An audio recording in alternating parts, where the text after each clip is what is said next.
Hello, welcome to Dungeon Dwellers Podcast. I'm your host, Justin. Today we're reviewing the 2017 horror movie, The Evil Within. This is a very special horror movie because it's written and directed by Andrew Getty, if people don't know, he was the grandson of J. Paul Getty, who had a movie made about his life called All the Money in the World. Where that movie is about the kidnapping of his grandson by Italian mobsters. This movie is very it has this weird backstory to it that's probably more to most people it's probably going to be more interesting than the movie itself. This movie was directed by the grandson, not the grandson who got his ear cut off suffered traumatic postmodern stress to the point where he got addicted to the drugs, became crippled, and died died years later. That's the weird thing about All the Money in the World. It gives that movie the movie has a kind of a good ending, but it didn't really in real life, so it's a little fucked up that the director did that when the true story's out there, but whatever, right? So this movie, it took years to make, right? The movie, I thought when I heard it took 5 or 6 years to make, and the movie came out 2017, I would have assumed this movie was shot in 2012 or something. This movie would have had to have been shot in 2005 because a certain actor in the movie died in 2005. Matthew McGrory, who's this tall guy. He has tall man syndrome, whatever that's called, giant syndrome. And people with giant syndrome tend not to live long lives. He was also in The Hills Have, not Hills Have Eyes. What was it? He was in some Rob Zombie movies. I think it was the House of Thousand Corpses and Devil's Rejects. So this movie would have had to been shot in around 2005. So it's holy fuck. This movie must have been post production hell for years. But yeah, this movie is famous because of the director had drug issues, and he put that, those drug fueled hallucinations that he had into this movie. The movie is about let's go into the stars. You got Frederick Koehler from plays Dennis Peterson. You got Michael Berryman plays the cadaver. He's also calls it. I don't want to get into spoilers, but there's gonna be spoilers later on in the movie. But I'll get into let me get into the story and all that first before I get into spoilers. Patrick Flanery plays John Peterson, the brother of Dennis Peterson, and you got Dina Meyer as Lydia. She's most famous for being Dizzy? Oh, Dizzy, yeah, Dizzy from Starship Troopers. This is an awesome movie. Patrick Flanery is probably famous for Boondock Saints, and Frederick Koehler, you'll know him probably from Death Race, or he was Hank Schilger's son in Oz. If you ever watch Oz, which was a great show, but the last season kind of sucked in my opinion. So the story is this weird it took me a while, but this movie is pretty much it pretty much has this Twin Peaks Fire Walk With Me story. It has pretty much the same story as Fire Walks With Me. So if you don't know what that movie's about, that would be spoiling it. But let's get into the story. The story is you have this guy who's mentally challenged, lives with his brother, and he has it's not a living girlfriend, but this strained relationship with this girl named Lydia. They're trying to fix up this old house. to sell it so they can make enough money to put Dennis into a nice home, because their lives are on like pause because they can't get married and raise a family when they have um, Dennis around, which Dennis is the mentally challenged brother, who you find out later on in the movie, spoiler, wasn't always mentally challenged. The movie starts off with this horrific dream sequence. There's throughout the movie, there's a bunch of horrific dream sequences. That's probably probably from when the director, which if you ever take what's it called, psychedelic drugs, you get these weird fever dreams, and some people think those dreams are real. That those dreams connect you to like the spirit world or whatever, and then you have these entities that fuck with you. Like Alex Jones calls them the machine elves. You know, other people call them spirits and demons, whatever. Right? You have the UFO cults that call them aliens, right? And like there's a part of your brain called the pineal gland that secretes this chemical, this hallucinogenic chemical. That's like the same that's in like DMT, which is the most psychedelic drug ever. If you ever seen Enter the Void, there's a the beginning of the movie is like there's a DMT experience, and you have the main actor, which the movie takes.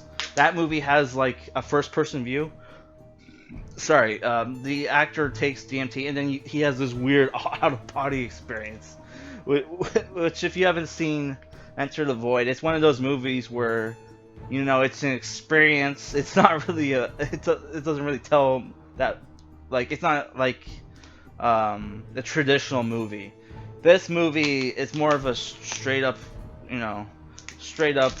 traditional story, but it's like it's told in this cool way, dude. It's like this is one of the most imaginative like horror movies I've seen since like something like, like a David Lynch movie, or like, like a Lovecraftian movie or something like that.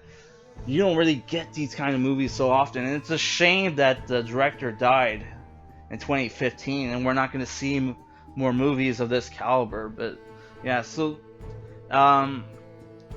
the story is basically the main character is tormented by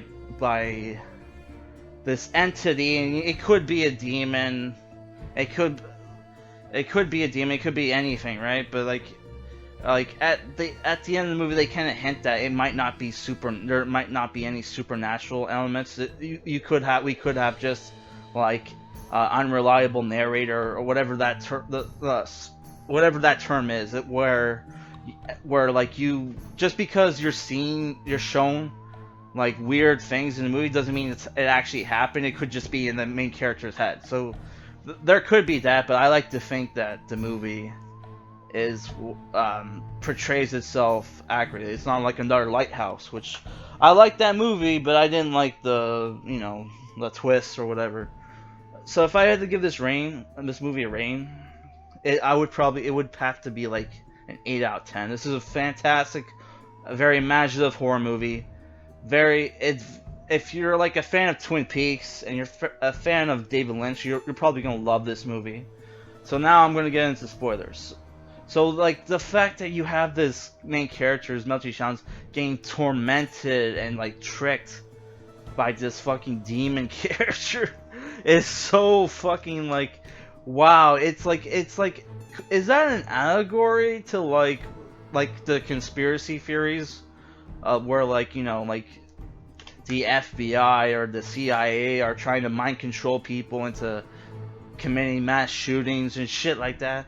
I have no idea, but there was a story apparently I heard that like this the FBI were trying to like trick this autistic kid, to fucking autistic teenager, to do shootings or whatever, and like the family found out and tried to sue the fucking feds or whatever the fuck. I don't know if that's true. That's just something I heard online, but it's like, holy fuck. I don't know. I don't think that who knows? Cause like people who are into drugs and shit, um, especially uppers, tend to be into a lot of fucking shit. So like he could have been into conspiracy theories, but who knows, right? We'll probably never know. Yeah, but I thought the performances were fine in the movie. I didn't really notice the whole like if there was a huge like 5 year gap in the movie where like actors looked old and shit. I didn't fucking notice at all. Um, yeah, like the because this movie took like 5 or 6 years to make. I should have fucking looked it up before I watched the movie and did a review, but I didn't want to be influenced too much, right? Yeah, so like you got the weird fucking imagery in this fucking movie, like the whole it also reminded me of the season 1 finale of like fucking of Tales from the Crypt, where like the guy takes a taxidermy. He gets into the taxidermy hobby and like is killing pets, and like he'll kill one, and it'll be like 3 months, sorry, weeks later, and then like a whole bunch are dead. You have the same thing happen in this movie. He'll kill one pet, and then like you'll see like he has like a fucking freezer filled, like a sorry not freezer, like a cooler filled with dead pets. Which, as like a pet lover, I don't really like that shit. But then, it's like I think the movie is supposed to shock you, right? So it's not. I don't know, dude. Because you have this like gradual descent into like he gets told to kill more, like the murders he's asked to perform get escalate, and it's like it's just like, dude, it's like what they would probably do in like the MK Ultra program or some shit. Like who the fuck knows, dude? It's like this movie is fucking insane. Though I thought it was kind of weird because like apparently he goes on a murder spree and kills the friends of John Pearson and Lydia, played by Patrick Flanery and Dina Meyer, and they don't fucking notice at all. That like it's just that their friends have been slowly disappearing. They only notice it in the same day. Like, hey, all of our friends are gone. What's up with that? It's like, and then there's also the final scene where like, Lydia shows up at the house, right? Gets killed because the entity eventually possesses the demon, which he first calls himself Legion.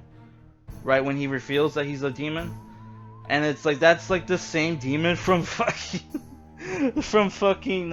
Exorcist 3. So it's like, holy fuck! I really wanted to watch Exorcist 3, but I can't. But somehow I end up watching a movie where like the fucking demon from Exorcist 3 is like the fucking villains. Like, holy fuck! How did that fucking happen? But yeah, but like you have the scene where like Lydia was just with John, gets to the house first. Dennis kills Dennis, possessed by the demon, kills Lydia and is able to turn her into like a meat puppet by the time John gets home, which is like he tries to get home like as soon as he realized that something was wrong, which was not that long ago compared to when like Lydia left, or at least that's the perception. So like how he can do that at like turn Lydia into a meat puppet by the time John gets there, it's like, and set up this huge fucking show where he turns all the dead corpses into puppets. Like, I don't know, I thought that was weird, but then again, it's a supernatural demon, right? And though I also thought it was weird when John has the gun, is super glued to like this leather chair, frees himself, doesn't kill his brother, right? Kills himself, and it's like, why would you? He didn't seem like the kind of person who would kill himself. Like a guy like that, like, he would be very proactive, and I don't know. This review is babbling on. I really need to find a fucking co-host, but like, No point finding a co-host until we can do hour-long